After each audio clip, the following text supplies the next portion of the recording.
Hello everyone, আশা করি সকলে ভালো আছো। তোমাদের সকলকে স্বাগত জানাচ্ছি অ্যাস্ট্রাডিক এডুকেশনে।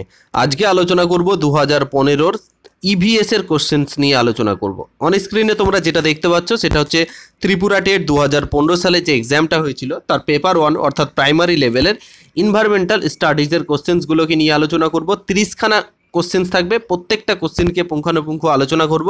প্রত্যেকে শেষ অবধি দেখবে এবং যারা রেকর্ডেড আছো তারা অবশ্যই লাইভ চ্যাটে আনসার করার চেষ্টা করবে। বাংলা ইংলিশ দুটো ভার্সানেই কোশ্চেন আছে, আমরা বাংলা ভার্সান থেকে শুরু করছি। দেখো, ফার্স্ট কোশ্চেন অন স্ক্রিনে দেখতে পাচ্ছ, বলছে মোটর যান আইন অনুমোদিত হয়েছে। হ্যাঁ, মোটর যান আইন অনুমোদিত হয়েছে। ওকে, অর্থাৎ the motor vehicle act was passed in the year, কোন ইয়ারে এটাকে পাস করা হয়? হ্যাঁ, 1981 অর্থাৎ 1981 সালে, 1986 সালে, 1987 সালে, 1988 সালে। তো কোনটা হয়ে যাবে? চারটে অপশানের ব্যাক টু ব্যাক সঠিক উত্তর প্রত্যেকে বলার অনুরোধ রইল। প্রত্যেকে যারা রেকর্ডেড দেখছো, লাইভ দেখছো, প্রত্যেকে করবে। যারা ত্রিপুরা টেটের ক্যান্ডিডেট আছো তারা তো করবেই, যারা অন্যান্য যে টেট দেবে, ওয়েস্ট বেঙ্গল টেট বা আদার্স, তারাও কিন্তু এই কোশ্চেন্সগুলোর আনসার করবে। চলে আসি, দেখে নিচ্ছি। এর সঠিক উত্তর হয়ে যাবে option D is the correct answer, অর্থাৎ 1988 is the correct answer. Motor যান আইন অনুমোদিত হয়েছিল 1988-তে। Clear sir? হ্যাঁ, যদিও এই অ্যাক্টের নিয়ে আরও কথা বলা যাবে। 2023 সালে এটাকে অ্যামেন্ডমেন্ট করা হয়, কিছু পরিবর্তন করা হয়। তাহলে লাস্ট অ্যামেন্ডমেন্ট বা সংশোধন করা হয় 2023 সালে, এটা মাথায় রেখো। নেক্সট কোশ্চিন বলছে, বাতাস, বৃষ্টি এবং জল নিম্নলিখিত কোনটির জন্য দায়ী? হ্যাঁ, বাতাস, বৃষ্টি ও জল নিম্নলিখিত কোনটির জন্য দায়ী? অপশান এ ওজোন স্তর ক্ষয়, অপশান বি ভূমিক্ষয়, option C green house effect, option D হচ্ছে উপরের কোনোটি না। তো চারটে অপশান দেখতে পাচ্ছ ব্যাক টু ব্যাক। তাহলে বলেছে বাতাস, বৃষ্টি, জল নিম্নলিখিত কোনটির জন্য দায়ী? বলো, 22-এর সঠিক উত্তর কোনটা হয়ে যাবে? 122-এর সঠিক উত্তর এ বি সি ডি এর মধ্যে প্রত্যেকে বলো সঠিক উত্তর।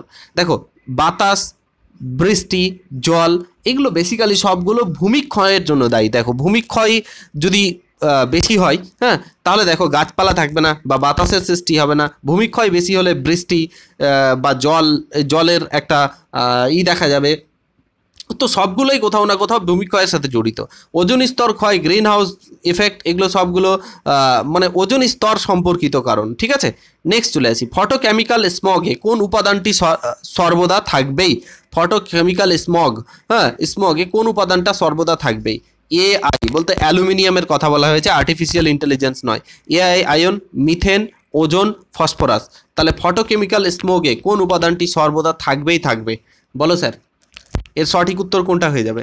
তাহলে এর সঠিক উত্তর হয়ে যাবে অপশান কোনটা হয়ে যাবে? এ বি সি ডি এর মধ্যে কোনটা সঠিক উত্তর হয়ে যাবে? অবশ্যই option C is the correct answer, ozone. হ্যাঁ, ওজোন গ্যাস সবসময় থাকবে। ফটোকেমিক্যাল স্মোগে ওজোন গ্যাস সর্বদা থাকবে। নেক্সট হচ্ছে পুনর্বীকরণ অযোগ্য সম্পদ হলো, এগেন পুনর্বীকরণ অযোগ্য সম্পদ হলো কোনটা? কয়লা ও খনিজ, অপশান বি হচ্ছে উদ্ভিদ ও কয়লা, অপশান সি জল এবং প্রাকৃতিক গ্যাস, অপশান সি শক্তি ও জল। তাহলে কোনটা পুনর্বীকরণ অযোগ্য? পুনর্বীকরণ অযোগ্য মানে যেটা দ্বিতীয়বার আর ব্যবহার করা যাবে না। কোনটা হয়ে যাবে correct answer? Back to back চারটে অপশান দেখতে পাচ্ছ। হ্যাঁ, বলো, কয়লা ও খনিজ, উদ্ভিদ ও কয়লা, জল এবং প্রাকৃতিক গ্যাস, শক্তি এবং জল। দেখো, জলকে তো ব্যবহার করা যায়, তো এটা আর এটা তো আনসার হবেই না। হ্যাঁ, তাহলে এই দুটোর মধ্যে হতে পারে। উদ্ভিদকে আবার ব্যবহার করা যেতে পারে, হ্যাঁ, বিভিন্নভাবে। তাহলে এটাও হবে না। Correct answer is option A. যারা অপশান এ করেছো একেবারে সঠিক করেছো। ওকে, একটু চালাকি করে আনসারগুলো দেখবে, তাহলেই হয়ে যাবে। দেখো, ত্রিপুরা রিলেটেড তোমাদের ইভিএস আমি বলেছি 4-5টা কোশ্চিন আছে। তো আমি অলরেডি একটা ক্লাস করিয়েছি, তোমরা অনেকে রিকোয়েস্ট করেছো আরেকটা ক্লাস কখন আসবে দাদা। আরেকটা ক্লাস অলরেডি তৈরি হয়ে গেছে, কালকে পাবলিশ করে দেবো। বলছে এটা পুড়িয়েছি, কালকে যেটা ক্লাস হবে সেটা ফিজিওগ্রাফি অফ ত্রিপুরা, অর্থাৎ ত্রিপুরার ভৌগোলিক যে অংশ বা ত্রিপুরার সব থেকে বড় চূড়া কি, শৃঙ্গ কি, পর্বত কি, এগুলো বিষয় নিয়েই কালকের ক্লাসটা হবে। তাই প্রত্যেকে বলবো চ্যানেলটা সাবস্ক্রাইব করে রেখো এবং কালকে তোমরা অবশ্যই ক্লাসগুলো করবে। ত্রিপুরার সর্বোচ্চ পাহাড় চূড়া কোনটি? হ্যাঁ, option A Sakhan, option B Betling Shib, option C ফুলদাং দাহ, আর অপশান ডি হচ্ছে দেবতামুড়া। তাহলে কোনটা হয়ে যাবে? চারটে অপশান দেখতে পাচ্ছ। ত্রিপুরার সর্বোচ্চ পাহাড় চূড়া কোনটি? বলো। বলো, প্রত্যেকে বলো, ত্রিপুরার প্রত্যেকে রয়েছে, প্রত্যেকে বলো। বেথলিং শিব এর correct answer, very good. Option B যারা যারা বলেছো একেবারে সঠিক, Betling Shib is the correct answer. Okay, Betling Shib. Next question on স্ক্রিনে দেখতে পাচ্ছ, এখানে দেখো, ত্রিপুরার মাটিতে সব থেকে ভালো চাষ হয়, ভেরি ভেরি ইম্পর্টেন্ট। এই টাইপের কোশ্চেন টিপিএসসিতে অর্থাৎ ত্রিপুরা পাবলিক সার্ভিস কমিশনের দেয়। হ্যাঁ, এটাও আমি করাবো। ত্রিপুরার মাটিতে সব থেকে বেশি ভালো চাষ হয়, অপশন এ গম, অপশন বি আখ, option C rubber, option D ভুট্টা। অ্যাকচুয়ালি ত্রিপুরা পাহাড়ি এলাকা, ঠিক আছে, তো এর বেশিরভাগ অংশটাই পাহাড় রয়েছে। তো আমি এটাকে ত্রিপুরার যখন টপিকটা পড়াবো তখন বলবো। তাহলে কোনটা সব থেকে বেশি ভালো চাষ হয় বলো?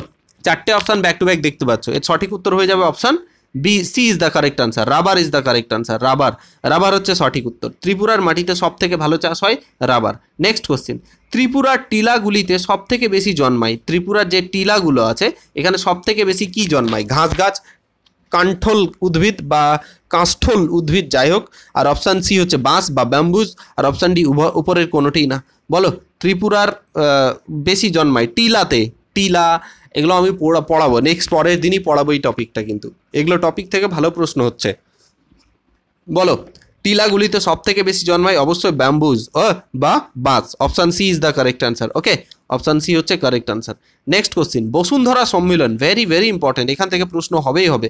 বসুন্ধরা সম্মেলন 1992 সালে অনুষ্ঠিত হয়েছিল, কোথায় অনুষ্ঠিত হয়েছিল? অপশান এ রিও ডি জেনেরিওতে, অপশান সি স্টকহোমসে, অপশান সি ওয়াশিংটনে, অপশান ডি টোকিওতে। তাহলে প্রত্যেকে বলো, এটা প্রচুর ভালো এবং ইম্পর্টেন্ট একটি প্রশ্ন। বলো, ত্রিপুরা সম্মেলন 1992 সালে অনুষ্ঠিত হয়েছিল কোথায়? তাহলে এটা হয়ে যাবে Rio de Janeiro. Option A যারা যারা করেছো একেবারে সঠিক, রিও ডি জেনেরিওতে। ওকে, নেক্সট কোশ্চেন, কিয়োটো প্রোটোকল নিম্নলিখিত কোনটির সঙ্গে সম্পর্কিত? Again I repeat, Kyoto protocol নিম্নলিখিত কোনটির সাথে সম্পর্কিত? বলো, কিয়োটো প্রোটোকল নিম্নলিখিত কোনটির সাথে সম্পর্কিত? জল দূষণ, মৃত্তিকা দূষণ, শব্দ দূষণ, গ্রিন হাউস গ্যাসের নির্গমন কমিয়ে আনা।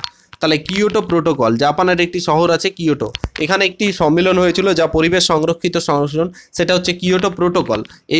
এটা অ্যাকচুয়ালি কোনটার সাথে জড়িত? গ্রিন হাউস গ্যাসের নির্গমনের সাথে যুক্ত। পরিবেশে যে গ্রিন হাউস গ্যাস যে বেড়ে যাচ্ছে দিনের পর দিন, এটাকে কমানোর জন্য এই সম্মেলনটি হয়েছিল। নেক্সট কোশ্চেন, ত্রিপুরা রাজ্যটি নিম্নলিখিত কোন সংস্থাটি দূষণ নিয়ন্ত্রণ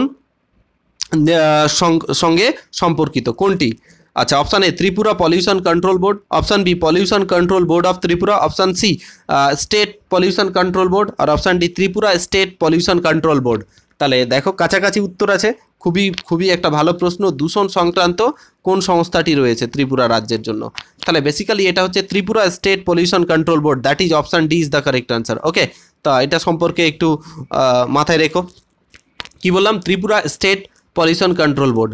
নেক্সট কোশ্চেন, পরের প্রশ্ন, পণ প্রথা মূলত প্রচলিত আছে, পণ প্রথা মূলত কোথায় প্রচলিত আছে? হ্যাঁ, অপশান এ দক্ষিণ আমেরিকায়, অপশান সি দক্ষিণ এশিয়ায়, অপশান সি সমগ্র এশিয়ায়, অপশান ডি ইউরোপে।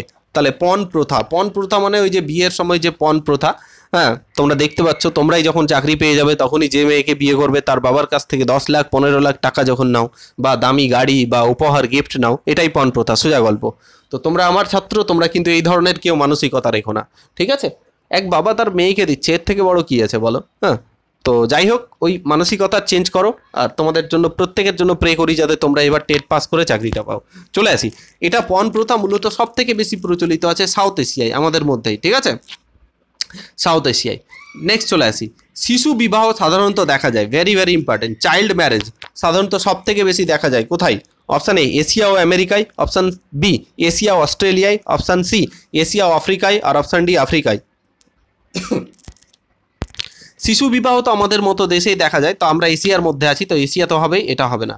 আমেরিকা হবে না, অস্ট্রেলিয়া হবে না, কারেক্ট আনসার এশিয়া এবং আফ্রিকার দেশগুলোতে শিশু বিবাহ সাধারণত দেখা যায়। নেক্সট কোশ্চিন দেখো, এই কোশ্চিনটা খুব ভালো প্রশ্ন। দেখো, পরিবার কি বলেছে? পরিবারের মুখ্য সিদ্ধান্ত, হ্যাঁ, কে কে নেবে? পরিবারের যে মুখ্য সিদ্ধান্ত, মেন যে সিদ্ধান্ত কে নেবে? অপশান এ পিতা, অপশান বি মাতা, অপশান সি পিতা ও মাতা, অপশান সি পিতা মাতা এবং অন্যান্য সদস্যরা। তোমাদের ফ্যামিলিতে কে নাই বলো?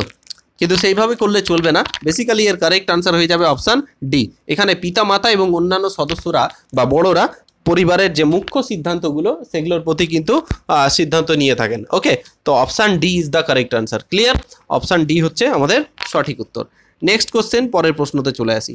আচ্ছা কি বলছে দেখো, ফুটবল, রাগবি, জিমন্যাস্টিক খেলার একটি অপকারী প্রভাব হলো, এই যে ফুটবল, রাগবি, জিমন্যাস্টিক খেলার অপকারী খারাপ দিক কি বলছে?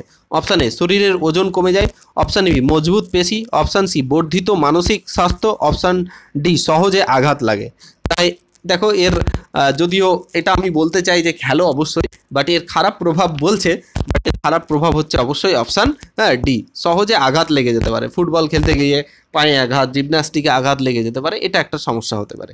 নেক্সট কোশ্চিন, এটা ইংলিশ কোশ্চিনটা যাই, কি বলছে? Canonical root of modified taproot which is observe is, হ্যাঁ কী হয়ে যাবে বলো? অপশান এ মুলাই, বিটে, গাজরে না মিরাবিলিসে, কোনটা হয়ে যাবে? সংকোপ মূল হলো একটি পরিবর্তিত যা প্রধান মূল যা দেখা যায়, কোথায় দেখা যায়? মুলাই দেখা যায়, বিটে দেখা যায়, গাজরে দেখা যায় না মিরাবিলিসে, তাহলে কোনটাতে দেখা যায় বলো? তাহলে এটা বেসিক্যালি কোথায় দেখা যায়? গাজরে দেখা যায়, মাই ফেভারিট গাজর। ওকে, চলে আসি নেক্সট কোশ্চেন। পরের প্রশ্ন দেখো, অর্কিডের বীজগুলি সহজেই বায়ু দ্বারা বিস্তার লাভ করে, কারণ কি? যে অর্কিডের যে বীজগুলো এগুলো সহজেই বায়ু দ্বারা বিস্তার লাভ করে, এর কারণ কি? অপশান এ বলছে তাদের পাখনা থাকে, অপশান বি বীজগুলি সূক্ষ্ম, ক্ষুদ্র এবং হালকা, অপশান সি তাদের গায়ে রোমশ উপবৃত্তি থাকে, আর অপশান ডি তারা চ্যাপ্টা গঠনযুক্ত হয়। কোনটা হয়ে যাবে কারেক্ট আনসার? অর্কিডের বীজগুলি সহজে বায়ু দ্বারা বিস্তার লাভ করে, এর কারণ কি? ব্যাক টু ব্যাক চারটে অপশান, এর চারটে অপশানের মধ্যে কোনটা হয়ে যাবে সঠিক উত্তর বলো? তাহলে এর সঠিক উত্তর হয়ে যাবে অবশ্যই option B is the correct answer. বীজগুলি সূক্ষ্ম, শুষ্ক ও হালকা হয়। কি বললাম? বীজগুলি সূক্ষ্ম, শুষ্ক ও হালকা হয়। ওকে, নেক্সট দেখো, এটা আমি পড়িয়েছি, বন মহোৎসব উদযাপিত হয়, বন মহোৎসব উদযাপিত হয়। অপশান এ 1 জুলাই, অপশান বি 5ই জুন, অপশান সি 16ই সেপ্টেম্বর, অপশান ডি 11ই জুলাই। তাহলে বন মহোৎসব উদযাপিত হয় কত বলো? 137-এর কোনটা হয়ে যাবে কারেক্ট অ্যান্সার? হ্যাঁ দেখো, বেসিক্যালি এখানে যেটা অপশান দেওয়া আছে কোনোটাই ঠিক না। অ্যাকচুয়ালি এর অফিসিয়াল আনসার হচ্ছে জুন মাসের প্রথম সপ্তাহ, জুলাই মাসের প্রথম সপ্তাহ, অর্থাৎ 1 থেকে প্রথম 7 জুলাই অবধি বন মহোৎসব পালন করা হয়। যেহেতু জুলাই দিয়ে একটাই অপশান আছে, তো option A is the correct answer. Okay, তাহলে সঠিক উত্তর অপশান এ হচ্ছে কারেক্ট আনসার। নেক্সট কোশ্চিন, ভারতের সবথেকে বড় জাতীয় উদ্যান হলো, ভারতের সবথেকে বড় জাতীয় উদ্যান, অপশান এ করবেট জাতীয় উদ্যান, অপশান বি সিমলিপাল জাতীয় উদ্যান, অপশান সি কানহা জাতীয় উদ্যান, অপশান ডি বেতলা জাতীয় উদ্যান, বলো? আচ্ছা, জাতীয় উদ্যান আমি পুরো একটা ক্লাস করিয়েছি, পেড ব্যাচে যদিও করিয়েছি, হ্যাঁ সব করিয়েছিলাম। দেখো, যদি তুমি এটা ভালো মতো জানো তাহলে একটা জিনিস মাথায় রাখবে যে ভারতের সবথেকে বড় জাতীয় উদ্যান হচ্ছে হেমিস জাতীয় উদ্যান। হেমিস এটা কোথায় রয়েছে? লাদাখে রয়েছে। হ্যাঁ, কিন্তু এখানে অপশানসগুলোর মধ্যে হেমিস নাই, তাই এদের মধ্যে বড় হচ্ছে জিম করবেট জাতীয় উদ্যান, এটা যেটা কোথায় রয়েছে? উত্তরাখণ্ডে রয়েছে, ইউকে উত্তরাখণ্ডে রয়েছে। আচ্ছা, বেতলা জাতীয় উদ্যান ঝাড়খণ্ডে রয়েছে। কানহা জাতীয় উদ্যান কোথায় রয়েছে? কানহা জাতীয় উদ্যান হচ্ছে তোমার এমপিতে রয়েছে, মধ্যপ্রদেশে। আর সিমলিপাল জাতীয় উদ্যান এটা রয়েছে উড়িষ্যাতে। ঠিক আছে, মাথায় রাখবে। জিম করবেট এদের মধ্যে বড়, তো এটা উত্তরাখণ্ডে রয়েছে। সিমলিপাল কোথায়? উড়িষ্যাতে রয়েছে। কানহা কোথায় রয়েছে? মধ্যপ্রদেশে রয়েছে। বেতলা ঝাড়খণ্ডে রয়েছে। ওকে, নেক্সট চলে আসি। ব্যাঘ্র প্রকল্প অবস্থিত অপশান এ কানহাতে, বন্দিপুরে, সিমলিপালে, অপশান ডি উপরের কোনোটিই না, বলো? বলো কোনটা হয়ে যাবে কারেক্ট আনসার? কানহা নিয়ে বললাম একটু আগে, কানহা কোথায় আছে? মধ্যপ্রদেশে আছে। আচ্ছা, সিমলিপাল উড়িষ্যাতে আছে।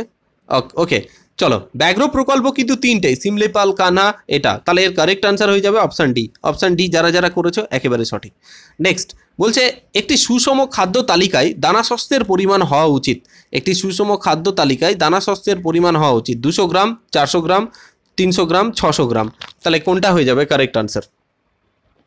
প্রত্যেকে বলো, একটি সুষম খাদ্য তালিকায় দানাশস্যের পরিমাণ হওয়া উচিত কোনটা? 4টে অপশানের মধ্যে কোনটা হয়ে যাবে? তাহলে এর কারেক্ট আনসার হয়ে যাবে অবশ্যই 400 gram is the correct answer. Option C is the correct answer. 400 gram হচ্ছে সঠিক উত্তর। নেক্সট কোশ্চেন, পরের প্রশ্ন দেখে নেব যে ভিটামিন বি1 মানে বি কমপ্লেক্সের যে আছে ভাগগুলো, তার মধ্যে বি1 এর অভাবটি নিম্নলিখিত কোন রোগের সঙ্গে সম্পর্কযুক্ত? Option A beriberi, option B রাতকানা, অপশান সি রক্তাল্পতা, আর অপশান ডি রিকেড। তো চারটে রোগ আছে, ভিটামিন থেকে প্রশ্ন আসবেই আসবে, ভেরি ভেরি ইম্পর্টেন্ট। কোনটা হয়ে যাবে কারেক্ট আনসার বলো? তাহলে দেখো, রাতকানা ভিটামিন এ, রক্তাল্পতা vitamin K, rickets vitamin D, হ্যাঁ, তাহলে কোনটা হয়ে যাবে? Very very is the correct answer, vitamin B বা vitamin B complex. Option A যারা করেছো একেবারে সঠিক করেছো। নেক্সট কোশ্চিন, অ্যামিবিয়াসিস, অ্যামিবিয়াসিস রোগ সৃষ্টিকারী জীবাণুটির নাম কি? অ্যামিবিয়াসিস সৃষ্টিকারী জীবাণুটির নাম কি? অপশান এ বলছে plasmodium, option C entamoeba, option C trypanosoma, আর অপশান ডি হচ্ছে ফ্ল্যারি ভাইরাস। তো চারটে অপশান ব্যাক টু ব্যাক দেখতে পাচ্ছ, এই চারটে অপশানের মধ্যে কোনটা হয়ে যাবে কারেক্ট আনসার বলো? এ বি সি ডি এর মধ্যে কোনটা হয়ে যাবে correct answer? Very good very good. এটা বেসিক্যালি অ্যান্টামিবা, অ্যান্টামিবা, হ্যাঁ, অ্যান্টামিবা হিস্টোলাইটাইস, হিস্টোলাইটাইস এর ফুল নেমটা আছে, তো অ্যান্টামিবা বলে মনে রাখবে। আচ্ছা, গোন্ডোয়ালা নামক যানটি ব্যবহৃত হয়, গোন্ডোয়ালা নামক যানটি ব্যবহৃত হয় জলস্থলে, রেলপথে, জলপথে, উপরের কোনোটি না। তাহলে এই যানটি গন্ডোয়ালা নামক যানটি ব্যবহৃত হয় কোন পথে বলেছে? দেখো, এর আনসার নিয়ে একটু বিতর্কিত আছে। এটা রেলপথে এবং জলপথে দুটোই দেখলাম, তো এটাকে মাথায় রাখবে, জলপথেই ভাববে বা রেলপথ জলপথ দুটোই হবে।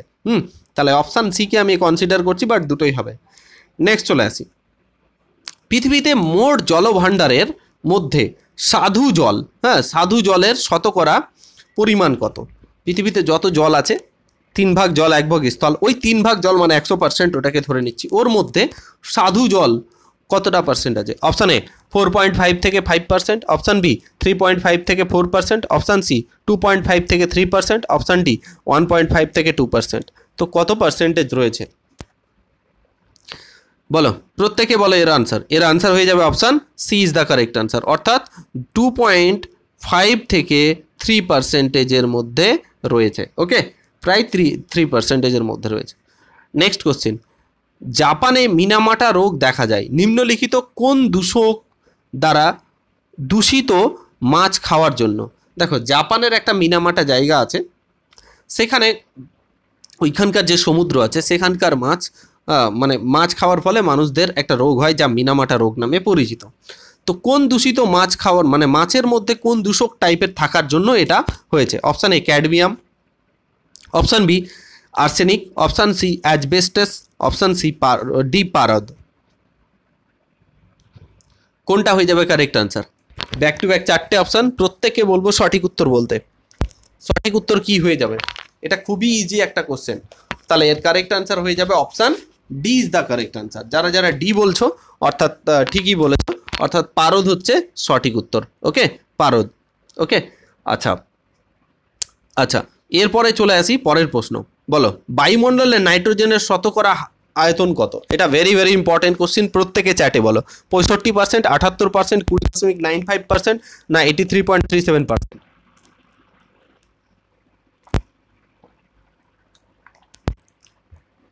এটার কারেক্ট আনসার হয়ে যাবে option D is the correct answer, 78.08 বা 9%। আর বায়ুমণ্ডলের সব থেকে বেশি পার্সেন্টেজ কিন্তু আমাদের কি থাকে? নাইট্রোজেনই থাকে। আর এটা 21 সামথিং বা 20 এরকম হচ্ছে কার্বন ডাইঅক্সাইড অর্থাৎ CO2 থাকে। নেক্সট, আচ্ছা, ওজোন স্তরটি অবস্থিত স্ট্র্যাটোস্ফিয়ারে, ট্রোপোস্ফিয়ারে, আইনোস্ফিয়ারে, মেসোস্ফিয়ারে?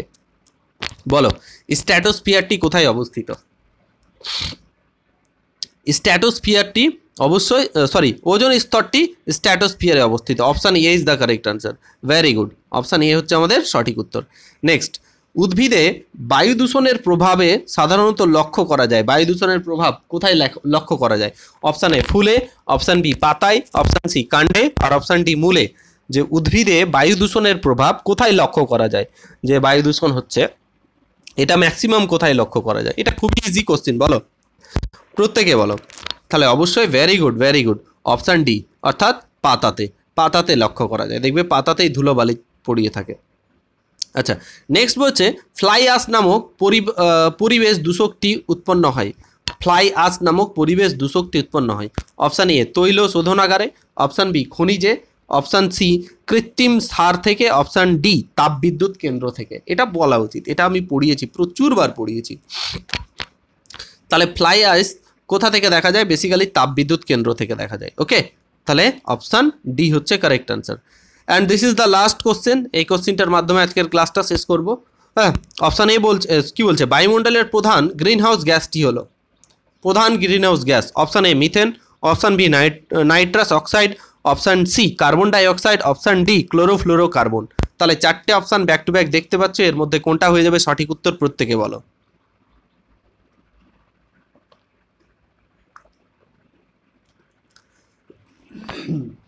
এর কারেক্ট আনসার হয়ে যাবে কার্বন ডাইঅক্সাইড। ওকে, অনেকে ক্লোরোফ্লোরোকার্বন করছো, এটা হবে না, এটাও দায়ী, but carbon dioxide is the main greenhouse gas. Okay, main হচ্ছে কার্বন ডাইঅক্সাইড। তাহলে option C is the correct answer. তো এই ছিল 30খানা প্রশ্ন। এই 30-এর মধ্যে তোমার স্কোর কত হলো অবশ্যই কমেন্টে জানাবে। সেশনটা কেমন লাগলো, এরপরে আমরা 2016, 17, 18, 19 এরকম করে প্রতিটা ইয়ারে নিয়ে আসবো। হ্যাঁ, যদি চাও তাহলে সেটাও কমেন্টে জানাবে। Thank you for watching this video. পরবর্তী ক্লাসে আবার দেখা হচ্ছে।